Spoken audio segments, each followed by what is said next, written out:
Just like the beacons of Minas Tirith, the beacons of removing Trump from office have been lit by Maxine Waters and Debbie Wasserman Schultz. These two ladies are hitting Trump with the left hook and the right jab. They were tag teaming Trump like he was back on WWE.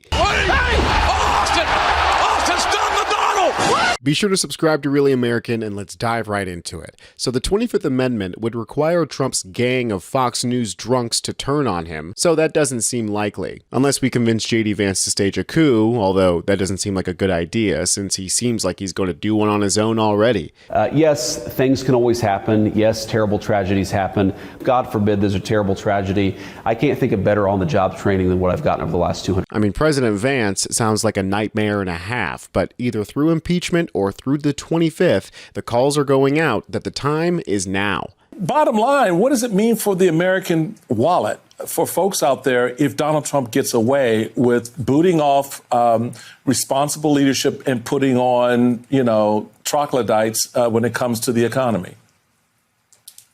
Well, Michael and Simone, thanks so much for having me. I'll be honest, I didn't have Trump overthrowing the central bank on my bingo card this summer. And the fact that we're even having this conversation, like Simone said, is breathtaking.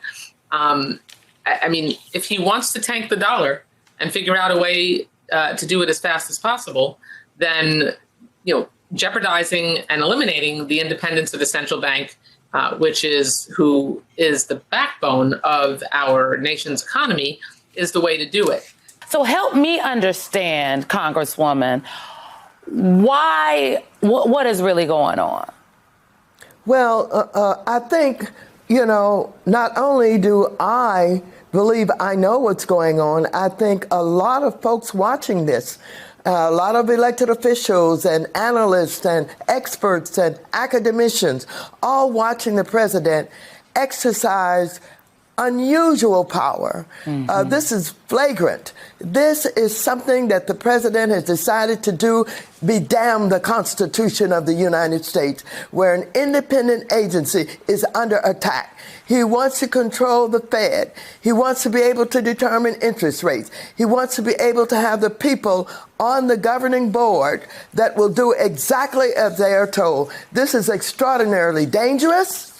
This is the makings of a dictator who is trying to control the entire economy, determining what interest rates are and what they are not, and if they don't get frightened out of office and just leave, he's going to fire them. Well, the Constitution does not allow that. And so the question becomes, the Constitution says for cause. What is cause? Undefined. And so he does not get a chance to exercise any executive order to fire. And I want you to know Lisa Cook is doing the right thing. She is taking him to court on a temporary restraining order. It was heard today. Let's see where it goes from here, because as you said, there's no proof. There's no investigation. There's nothing but the president saying, I want you out. It doesn't work. This is a moment that everyone should pay attention to. This is a brazen disregard for the Constitution of the United States of America. What are we going to do? Normally, in what he has been doing, we have been filing amicus briefs in court to try and deal with some of his executive orders. But this goes beyond this, because this stands to basically upend the entire economy. This stands to really deal with what is going to happen on Wall Street, what's going to happen with interest rates, what's going to happen with the president of the United States being able to make decisions that he will personally benefit from. And so the world, and certainly the United States, should be watching this very closely. And as far as I'm concerned, we have to move very aggressively. It is not about, lingering and trying to think that maybe the courts will help us. I want, even though I know it may not happen, the cabinet that he's appointed, a bunch of his sycophants, who probably won't do what I would recommend. It is time to call for Article 25 of the Constitution of the United States of America to determine his unfitness to determine that something's wrong with this president. And I would suggest that we move very aggressively to talk about the danger to this country and to our democracy and not play around with this, because this is absolutely one of the most destructive things that this president could do. Congresswoman Wasserman Schultz, I mean, your take on this, because I think it's jarring to hear Congresswoman Waters say it's time for the 25th Amendment. But, I mean, presidents have been impeached for much less. This is true. This one included, Simone. Come on now. Twice. Not once, but twice. Waters and Wasserman Schultz aren't the only ones who are sounding the alarm either. Although Trump has already been impeached twice during his first term, given that there might be a real blue wave coming in 2026, we might take the Senate and the House. And if we do, it would be worth impeaching him again immediately. Why are there no calls for impeachment? This is unacceptable. I will not live in an authoritative country, and neither will any of these people. You can do more. I like you, and I will vote for you if you are brave and you do what we need. We need him impeached. We need him removed. There is no doubt that this president's conduct has already exceeded any prior standard for impeachment by the United States House of Representatives. I agree with you.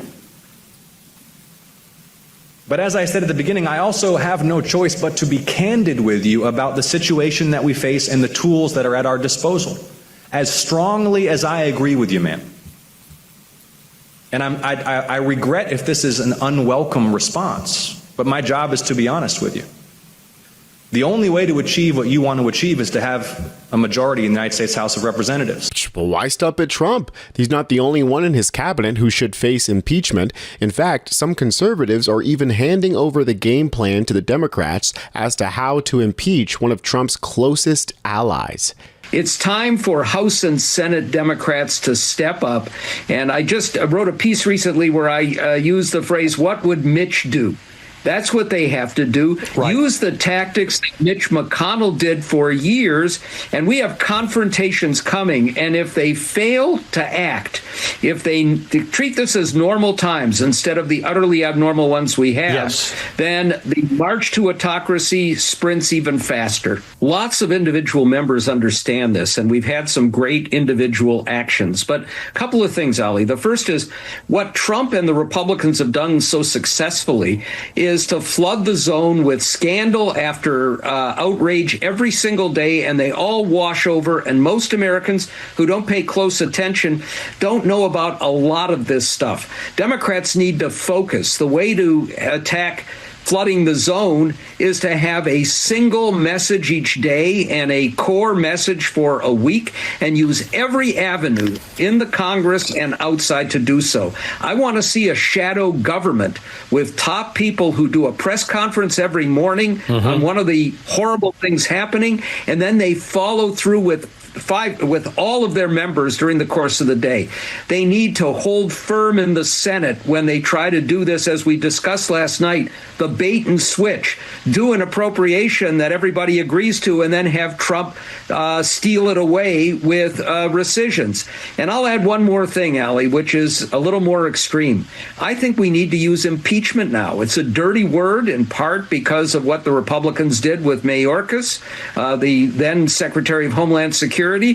Impeach RFK Jr. You can have a privileged resolution on the floor of the House. They can't block it.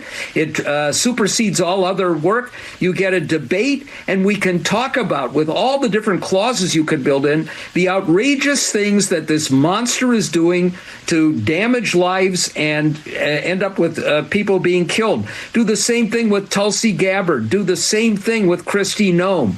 Every week, find a way to highlight for Americans what they don't know, and to make the Republicans vote to support the outrages or to do the right thing. We have lots of tools to use.